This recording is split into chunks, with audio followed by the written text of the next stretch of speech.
چرواہا جنگل میں بکری چرا رہا ہے اور حضرت عمر اپنے ساتھیوں کے ساتھ جنگل میں سے گزر رہے ہیں۔ عمر فاروق کے ساتھیوں نے کہا بھوک لگ رہی ہے، کچھ کھانا بنا لیا جائے، تو کہا کہ چلو یہ چرواہا بکریاں چرا رہا ہے، اس سے ایک بکری خرید لیتے ہیں۔ حضرت عمر نے کہا بینی شاتن، ایک بکری بیچو گے مجھے، ایک بکری مجھے بیچ دو۔ چرواہے نے کہا بکری میری نہیں ہے، میرے مالک کی ہے، ہم تو غلام ہیں، ہم تو اس کا حکم مانتے ہوئے بکری چرانے آئے ہیں جنگل میں۔ اس کو معلوم نہیں کہ میرے سامنے جو ہستی کھڑی ہے یہ 22 لاکھ مربع میل پر حکومت کرنے والی ہستی ہے، یہ عمر ہے، اس کو معلوم نہیں ہے چرواہے۔ حضرت عمر نے اس کا امتحان لیا، کہا ارے مالک کی ہے تو کیا ہوا، مالک سے کہہ دینا جنگل میں بھیڑیا آیا ایک بکری کھا گیا، اور کیا کر لے گا وہ تیرا، کچھ نہیں کرے گا، اور ہم کھال اتار کے تجھے دے دیں گے، اس میں خون لگا لینا، کہہ دینا دیکھ لو یہ کھال چھوڑ گیا۔ اس چرواہے نے کہا خاموش، مجھے بتا رہے اپنے مالک سے کہہ دینا، میں تجھے تو جانتا نہیں ہوں کہ تو کون ہے، لیکن اتنا سن، میں محمد رسول اللہ کا امتی ہوں۔ حضرت عمر کان لگا کر اس کی بات کو سن رہے ہیں، میں محمد رسول اللہ کا ماننے والا ہوں، تم نے مجھے جو مشورہ دیا، میرا مالک بہت نیک ہے، اگر ایک بکری میں تمہیں بیچ بھی دوں اور اس کی قیمت لے بھی لوں تو میرا مالک مجھے کچھ نہیں کہے گا، میں کہہ دوں کہ بکری بھیڑیا کھا گیا تو میرا مالک میرا یقین بھی کر لے گا، لیکن دنیا میں تو میں اپنے مالک سے جھوٹ بول جاؤں گا، لیکن قیامت کے دن میں اس مالک کو کیا جواب دوں گا جو میرے مالک کا بھی مالک ہے۔ حضرت عمر فاروق کی آنکھوں میں آنسو آ جاتے ہیں کہ ایک چرواہے کے اندر بھی اللہ کا یہ ڈر ہے، اللہ کا یہ خوف ہے۔ دوسرے دن آتے ہیں اور اس کے مالک کو حکم دیتے ہیں کہ اپنے غلام کو لے کر دربار میں آؤ۔ غلام کا مالک اپنے غلام کو لے کر دوسرے دن عمر فاروق کے دربار میں جاتا ہے۔ غلام نے دیکھا یہ تو کل ہمیں جنگل میں ملے تھے، آج ہمیں ڈنڈے ماریں گے، کوڑے ماریں گے، کل ہم نے ان کو بکری نہیں بیچی، کل ہی ہم سے ایک بکری مانگ رہے تھے، اور آج یہ تو امیر المومنین ہے، یہ تو امیر المومنین ہے۔ حضرت عمر فاروق نے مالک سے کہا کہ تمہارا غلام میں خریدنا چاہتا ہوں، بتاؤ کتنے میں بیچو گے؟ اس نے کہا امیر المومنین میرا غلام بڑا نیک ہے، اللہ والا، میں اس کو نہیں بیچ سکتا۔ حضرت عمر فاروق نے کہا دیکھو اس کو مجھے ضرورت ہے، میں تمہیں اس کی ڈبل قیمت دوں گا، جو لوگ اس کی قیمت دے رہے ہوں اس سے ڈبل قیمت میں تمہیں دے دوں گا، لیکن مجھے اس غلام کی ضرورت ہے۔ مالک کو لالچ آ گیا کہ جب ڈبل قیمت مل رہی ہے تو اس کو دے دو، ہم اتنے میں تو 2 غلام خرید لیں گے۔ ڈبل قیمت لے کر حضرت عمر فاروق نے اس غلام کو خرید لیا۔ اب اس غلام کا ڈر اور بڑھ گیا کہ اب تو میں عمر فاروق کا غلام ہو گیا، اب یہ مجھے کل کی سزا نہ دیں، کہیں مارے نہیں۔ حضرت عمر فاروق ان کو اپنے گھر پہ لاتے ہیں، غلام برابر ڈرتا جا رہا ہے، یہ وہی چرواہا ہے جو کل بکری چرا رہا تھا، اب اس کے دل میں ڈر پیدا ہوتا چلا جا رہا ہے۔ حضرت عمر اس کو کھجور کھلاتے ہیں، پانی پلاتے ہیں، اور کہتے ہیں کہ میں نے تمہیں تمہارے مالک سے خرید لیا ہے اور اب میں تمہیں آزاد کر رہا ہوں، جاؤ، تم میرے غلام نہیں ہو، میں نے تمہیں آزاد کر دیا ہے۔ جانتے ہو میں نے تمہیں کیوں آزاد کیا ہے؟ تم اس آدمی کے غلام تھے، غلامی کی زندگی گزارتے تو تم اللہ کی عبادت نہیں کر سکتے تھے، تمہیں فرض نماز پڑھنے کا موقع ملتا، پھر غلام کی تم بات مانتے اس لیے تمہیں عبادت کرنے کا موقع نہیں ملتا، اب تمہیں عبادت کا موقع ہی موقع ہے۔ کل تم نے یہ کہا تھا کہ اللہ رب العالمین کو قیامت کے دن میں کیا جواب دوں گا، اس جملے کی وجہ سے آج تمہیں آزادی مل گئی ہے، اس کلمے نے تمہیں آزادی دی ہے۔ اگر اسی طریقے سے اللہ سے ڈرتے رہے تو انشاءاللہ قیامت کے دن اللہ تعالیٰ تمہیں جہنم سے بھی آزادی دلا دے گا، اگر اسی طریقے کی تمہاری زندگی گزرتی رہی تو۔ تقوی والوں کو انعام مل جاتا تھا، جو اللہ سے ڈرتے تھے اس کو امیر المومنین انعام دیتے تھے۔ میرے بھائیوں، آج ہم نے کسی اللہ سے ڈرنے والے کو انعام دیا؟ کسی نیک و متقی آدمی کو دیکھا تو کبھی ہمت پڑی کہ ہم اس کو کچھ مدد کر دیں؟ کبھی ہماری ہمت نہیں پڑتی کہ ہم اس کی کچھ مدد کریں۔ کیوں؟ مدد کرنے کی ہمت نہیں پڑتی۔ آپ نے دیکھا ہوگا ایک لڑکا ہے، اس کا باپ انتقال کر چکا ہے، اس کے پاس 1 بیگھہ زمین ہے۔ اب دیکھیے میں آپ کو کہاں لے جا رہا ہوں، اس کے پاس 1 بیگھہ زمین ہے، 1 بیگھہ زمین ہے، لیکن اچانک اس کی ماں کو کینسر ہوتا ہے، باپ اس کا انتقال کر چکا ہے, اس کے پاس بس 1 ہی بیگھہ زمین ہے, اس کی ماں کا علاج ہونا ہے, علاج کے لیے اس کو اپنی زمین بیچنا پڑ رہی ہے, اس زمین کی قیمت 2 لاکھ ہے. ہم گاؤں کے سرپنچ ہیں, ہم گاؤں کے مکھیا ہیں, ہم گاؤں کے پیسے دار ہیں, ہم گاؤں کے امیر آدمی ہیں, ہماری نظر خراب ہے, ہم اس زمین کو خریدنا چاہتے ہیں, ہمارے گھر سے لگی ہوئی ہے وہ زمین, اور ہمیں معلوم ہے کہ یہ بیچے گا کیونکہ اس کی ماں بیمار ہے. ایسا ہے کہ نہیں آج کل؟ ایسا ہے نا. 2 لاکھ کی زمین ہمیں معلوم ہے اس کی قیمت 2 لاکھ کی ہے, لیکن اب ہمیں معلوم ہے کہ اس کا باپ نہیں ہے, ماں بیمار ہے, وہ علاج کرائے گا اور علاج کے لیے اس کو زمین بیچنا پڑے گی, لیکن اب تو وہ زمین کم داموں میں بھی بیچے گا. اب ہمیں امید ہے کہ 1.5 لاکھ میں مل جائے. وہ آدمی آتا کہتا کہ بھائی آپ کے گھر سے لگی ہوئی ہے, میری زمین ہے, میں اس کو بیچنا چاہتا ہوں. آپ نے کہا نہیں آیا, مجھے ضرورت نہیں ہے صاحب, میری ماں کی طبیعت خراب ہے, میں اس کے علاج کے لیے ٹاٹا ہاسپٹل جاؤں گا, بمبئی, میں پٹنہ میں جا رہا ہوں, میں اس کا علاج کرانا چاہتا ہوں, میری زمین کی قیمت 2 لاکھ روپے ہے, تم لے لو. یہ آدمی کہتا ہے نہیں صاحب مجھے ضرورت ہی نہیں ہے, اور اگر تمہیں دے رہی ہے تو 1.5 لاکھ کی دے دو, 1 لاکھ کی دے دو. ابھی تو زمین کی کوئی قیمت ہی نہیں, لاک ڈاؤن کے بعد زمین کی قیمت بڑھی کہاں رہی ہے, حالات ایسے ہی ہیں, مجبور آدمی ہے بیچارہ. اس نے کہا ٹھیک ہے لاؤ, 2 لاکھ کا مال ہے, 1.5 لاکھ دے دو.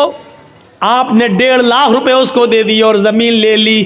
اللہ کی قسم 2 لاکھ کی زمین اس کی مرضی کے باوجود جو 1.5 لاکھ کی لی ہے, اس 1.5 لاکھ کے لینے کے باوجود اس نے چاہے جیسے دی ہو, اس کی رضامندی کے باوجود آپ نے جو 1.5 لاکھ میں خریدی ہے, آپ اس کے باوجود بھی ڈکیت کہلائیں گے, آپ بے ایمان کہلائیں گے, آپ یتیم کا حق مارنے والا کہلائیں گے, آپ مجبور کی مجبوری کا فائدہ اٹھانے والے کہلائیں گے.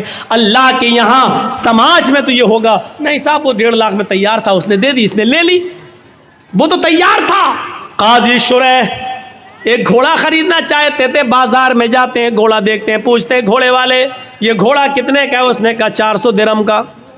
قاضی شریح نے کہا کیا میں اس کو ذرا چلا کر دیکھ لوں, انہوں نے کہا دیکھ لو. قاضی شریح اس گھوڑے پر بیٹھتے ہیں اور جاتے ہیں, تھوڑی دور چل کے واپس آتے ہیں اور کہتے ہیں گھوڑے والے سچ بتا کہ تو کس مجبوری میں گھوڑا بیچ رہا ہے. اس نے کہا مجھے کوئی مجبوری نہیں ہے. کہا کہ پھر تو اتنا اچھا گھوڑا 400 درہم میں کیوں بیچ رہا ہے, تیرا گھوڑا چلا کر میں نے دیکھا تیرا گھوڑا 400 نہیں بلکہ 500 درہم کے لائق ہے. اس نے کہا قاضی صاحب آپ قاضی ہیں, حضرت علی نے آپ کو جج بنایا ہے, میرے قیمت 400 مانگی ہے, اگر آپ کو 500 درہم کا لگتا ہے تو 500 دے دیجئے, ورنہ میری طرف سے خوشی سے 400 ہیں, اگر آپ 500 دینا چاہیں تو مجھے کیا اعتراض ہوگا. قاضی شریح کہتے ہیں رکیے ایک مرتبہ اور چلا کر دیکھتا ہوں. اس گھوڑے کو انہوں نے دوبارہ چلایا اور آ کر کہتے ہیں آئے اللہ کے بندے سچ سچ بتا تجھے کیا مجبوری ہے. اس نے کہا مجھے کوئی مجبوری نہیں ہے. اس نے کہا مجھے کوئی مجبوری نہیں ہے. کہا پھر تو اتنا اچھا گھوڑا 500 درہم میں کیوں دے رہا ہے. اس نے کہا 500 میں نہیں 400 میں دے رہا ہوں, آپ 500 دینا چاہیں تو ٹھیک ہے. کہا نہیں یہ 500 سے بھی اوپر بلکہ 600 درہم کا گھوڑا ہے تیرا. اس نے کہا قاضی صاحب مجھے شرمندہ مت کیجئے, میری طرف سے 400 ہے, آپ مزید اگر اور دینا چاہیں تو میرے کچھ کام آ جائے گا, ورنہ میری طرف سے قیمت 400 ہے. قاضی شریح کہتے ہیں رک جاؤ ایک مرتبہ اور دیکھتا ہوں. ایک مرتبہ اور چکر لگاتے ہیں اور آ کر کہتے ہیں میرا دل اندر سے کہتا ہے کہ تو کسی مجبوری میں گھوڑا بیچ رہا ہے, تیرا گھوڑا 700 درہم کے لائق ہے, تو اس کو 400 میں کیوں دے رہا ہے. اس نے کہا میں کچھ نہیں کہوں گا. قاضی شریح کہتے ہیں کیا ایک چکر اور لگا لوں. ایک چکر اور لگا کر آتے ہیں اور اپنے جیب سے 800 درہم نکالتے ہیں اور کہتے ہیں کہ تیرا گھوڑا 400 نہیں 800 درہم کے لائق ہے. اس نے کہا قاضی صاحب مجھے صرف ضرورت 400 درہم کی ہے, 400 درہم کی ہے جو میرے بیٹے کے علاج میں کام آئے گی. قاضی شریح سمجھ گئے یہ مجبوری میں بیچارہ بیچ رہا تھا, اور قاضی شریح نے اس گھوڑے کی صحیح قیمت لگائی اور 800 درہم دیے. میرے بھائیوں کبھی آپ کو ایسا بھی ہوا ہے کہ ایک آدمی جس کی ماں بیمار ہے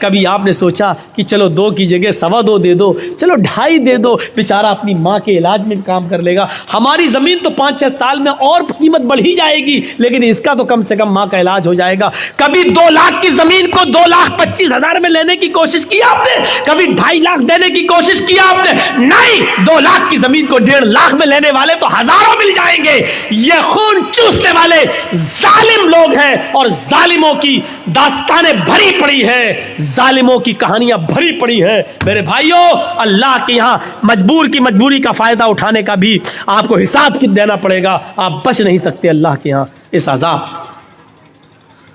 ہم نے کبھی تصور کیا ہے, کبھی سوچا ہے کسی مجبوری کا فائدہ اٹھاتے ہیں؟ آج ہم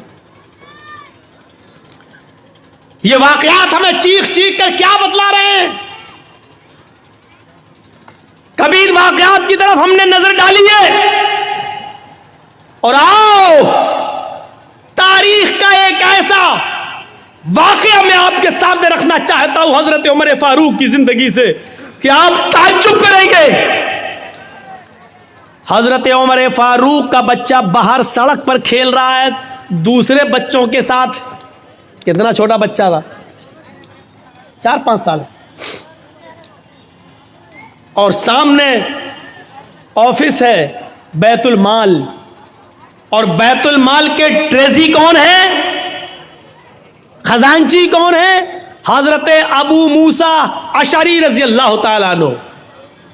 حضرت ابو موسیٰ اشعری, حضرت ابو موسیٰ اشعری باہر نکلتے ہیں بیت المال کے آفس سے, دیکھتے ہیں کہ کچھ بچے باہر کھیل رہے ہیں, اور وہ دکان سے کوئی چیز خرید کر کھا رہے ہیں, لیکن عمر فاروق کا بچہ کچھ نہیں کھا رہا ہے. باہر جب نکلتے ہیں تو 1 درہم پڑا ہے سڑک پر, 1 درہم پڑا ہوا ہے. 1 درہم 1 روپیہ, مان لو آج کے حساب سے 1 روپیہ. 1 درہم زمین پر پڑا, اس کو اٹھا لیا. یہ درہم کس کا ہوگا پتہ نہیں. وہ درہم حضرت عمر فاروق کے بیٹے کو دے دیا, لو بیٹا یہ لو, یہ بچے کوئی چیز کھا رہے, تم بھی کھا لو. بچے نے 1 درہم کھایا نہیں ہے, وہ 1 درہم مٹھی میں باندھ لیتا ہے, مٹھی کو کس کے پکڑ لیتا ہے, اور وہ درہم لے کے آگے بڑھ جاتا ہے اور سیدھے اپنے گھر پہ آ جاتا ہے. وہ درہم لے کر سیدھے اپنے گھر پہ آ جاتا ہے. حضرت عمر فاروق کی نظر جب اس بچے کے اوپر پڑتی ہے, باپ کی نظر پہلی نظر میں پہچان گیا, 1 ہاتھ کھلا 1 ہاتھ بندھا.